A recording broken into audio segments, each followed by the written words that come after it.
Jahu, form. My departure was a day less than any other. When I stepped inside the bell, I saw no crowd through its glass, no skeptical onlookers, no regal send-off. They all had given up on me and my paradoxical formulations. The wasted years had all shown the void to be just that. Nothing. No energy, no entanglement, no form. To spacefaring ambitions, a dead end. On the day, my laboratory was mostly vacant of witnesses, most of all of expectation. Only my sluggish attendants, my sagacious Kavat, Kalimos, and of course my daughter. I had raised her alone, but with inconsistent vigor. In those eyes, her mother's, I did see a terrible reflection of a man that did not exist. A brave and principled man about to make history.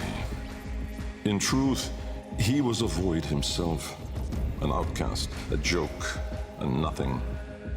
Driven by my humiliation, failure had made me bitter and reckless. I would dive into the depths myself to prove them all wrong.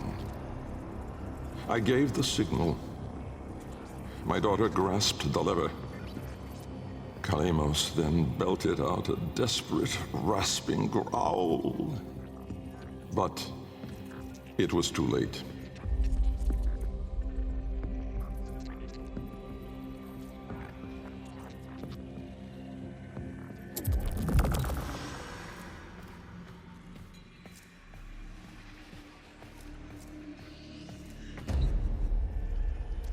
Vom, order.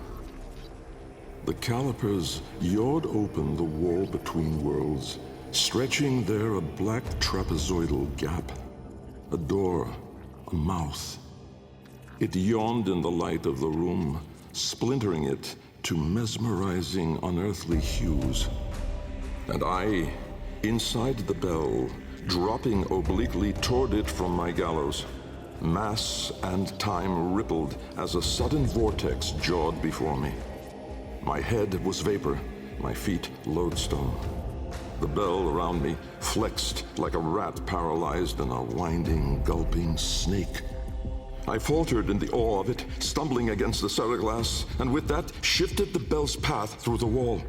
It grazed the caliper membrane, the edge of the door. No worldly edge was as thin, as sharp as could split even light. As the bell faintly grazed it, the seriglass was all at once rendered like strips of flesh by Dax's blade. My enclosure was beheaded in an instant, but still, I fell, sideways, into the void.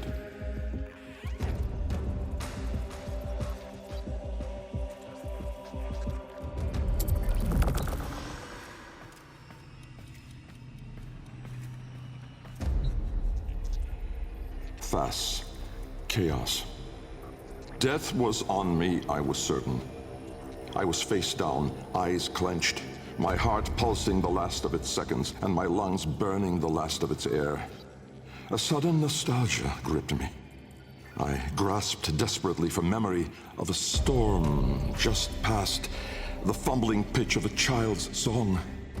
Yet all these thoughts seemed to steal away from my mind like smoke through a vent. I would die empty. I then became aware of another sensation, physical, a web of pain, needles itching into my arm. At once I realized I was alive. Laying in the bell's shattered seriglass, I groped the ground, warm stone, the floor of my laboratory. So, I had never left.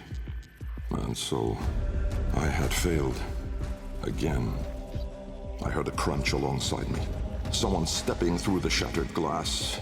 With great shame, I gasped and rose my head to face my daughter above me. But as I opened my eyes, it wasn't her. It was me.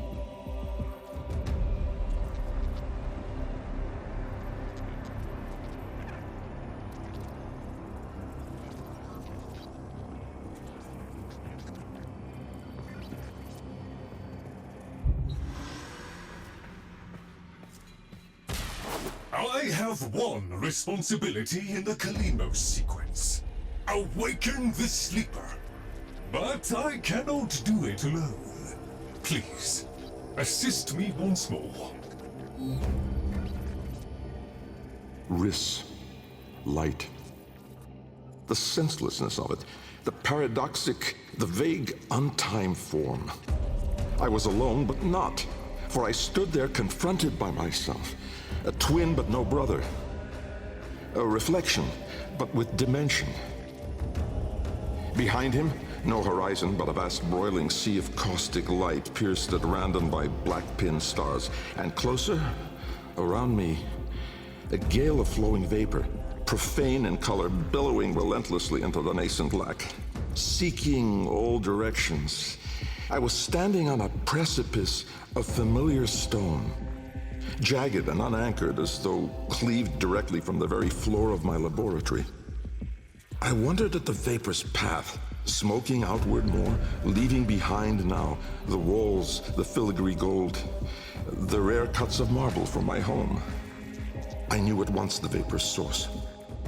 I turned away, back toward the wall, the trapezoid I had yawed into it. Vapor erupted inward at the gap, but not just from there. For as I rolled my eyes back, I saw the same. A great steam of scintillation smoking out from my skull. Dumb in awe, I faced toward my chimerical twin. He spoke.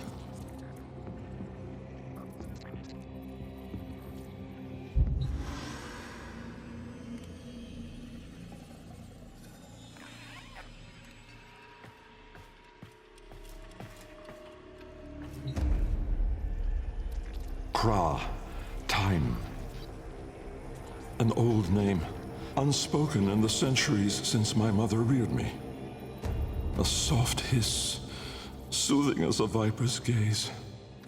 Little Bengal. The other me reached out, offering his hand, gliding toward me without moving, as though the distance between us was now collapsing.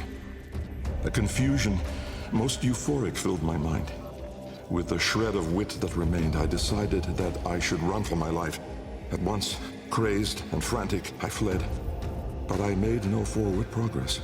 Instead, the world compressed evermore around me, as though I were an anchor pulling the shore to reach.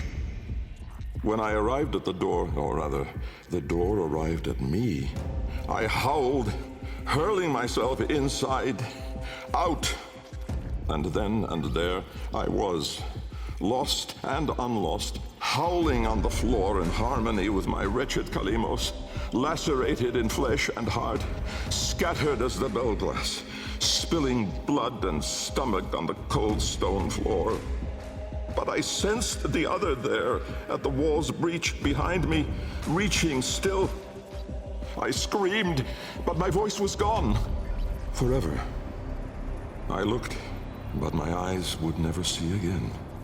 I swept my fist across the floor, snatching broken shards, and in gripping tightly, I filled my hands with ink. Close it, I wrote.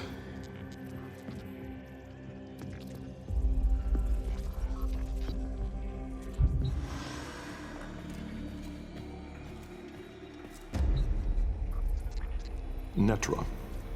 Decay. Time, to us, is all but conquered. Our sacred kuva moves us on to new skin. We numb to our daily, yearly trifles, and remedy those memories that bring lasting misery. With all our misdeeds, our excess, our indignity, we are haunted by nothing. But not for me, for with each passing day, there grew within a tumorous idea. It was minute in those early days, the pale reaching digits severed on the floor, studied with reverence, with greed. And it swelled larger in the latter days. The regal domes, the rail dedications, the unholy Zariman parade. I had put the stars within reach, but at what cost? I never spoke of him, that man trapped in the wall. And while there have been countless souls who have followed me through with their light skippers and field wave skins and very-eyed instruments, not a single one ever saw him. Me. And so it is that I will not take the Kuva now, or ever again. This is the last skin I'm in. Because of this idea, that I cannot be sure, that in all that smoke commotion, in all that panic and fear, in that bending light and blinding dark, was it I who escaped? Or the other?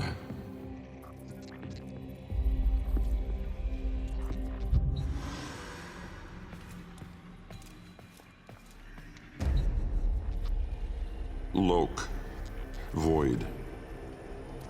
From brooding gulfs are we beheld by that which bears no name.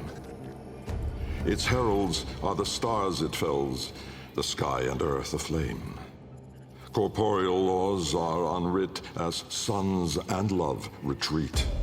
To cosmic madness, laws submit, though stalwart minds entreat. In luminous space, blackened stars they gaze, accuse, deny.